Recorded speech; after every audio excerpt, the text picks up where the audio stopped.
તૈયાર રહે સાગર વોરા। શું તમને ખબર છે આપણા ભૂષણમાં કેવિનભાઈની દીક્ષા થવાની છે? ના, અમને તો કાંઈ જ ખબર નથી। પણ યાર, આ દીક્ષા એટલે શું? એટલી પણ નથી ખબર। દીક્ષા એટલે સફેદ કપડાં પહેરવાના, નવા ગામો ફરવાના, બધાના ઘરેથી સારું જમવાનું લાવવાનું અને પછી ઉપાશ્રયમાં આરામ કરવાનો। આને જ તો કહેવાય દીક્ષા। મમ્મી તો રોજ એક જ આઈટમ બનાવે, પણ દીક્ષામાં તો શાકમાં, મિષ્ટાનમાં અને આઈટમમાં કેટલી બધી ચોઈસ। એકને ભાવે તો બીજું। શું આને જ કહેવાય દીક્ષા?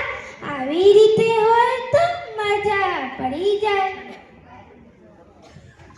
સ્કૂલ, ટ્યુશન, ક્લાસીસ એ બધાને છૂટી ને હોમવર્ક તો કરવાનું જ નહીં। આવા જલસા હોય તો હું પણ દીક્ષા જ લઈ લઉં। પણ એક પ્રોબ્લેમ છે। તને વળી શું પ્રોબ્લેમ છે? મને તો દરરોજ સાંજે ટીવી જોવા જોઈએ, કેવા મસ્ત ફાઇન કાર્ટૂન, ફ્રેશ થઈ જવાય।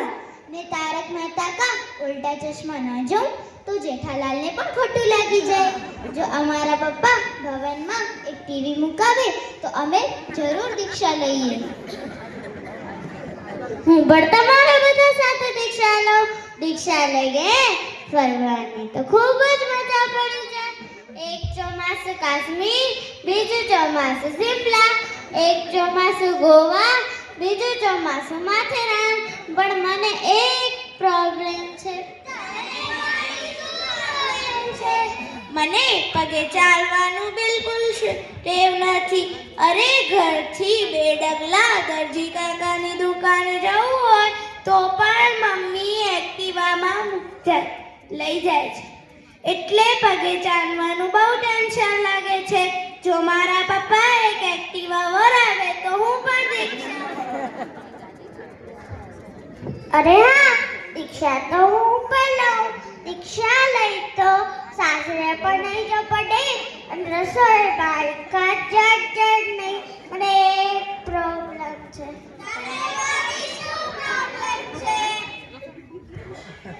અરે, આજકાલ કપડામાં કેટલી બધી ચોઈસ આવી ગઈ છે। બેરંગી ડિઝાઇન વાળા।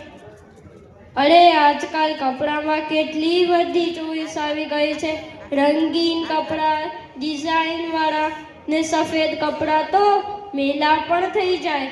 જો મારા પપ્પા ગુરુદેવ પાસે રંગીન કપડાં પહેરવાની છૂટ અપાવે તો હું પણ દીક્ષા લઉં।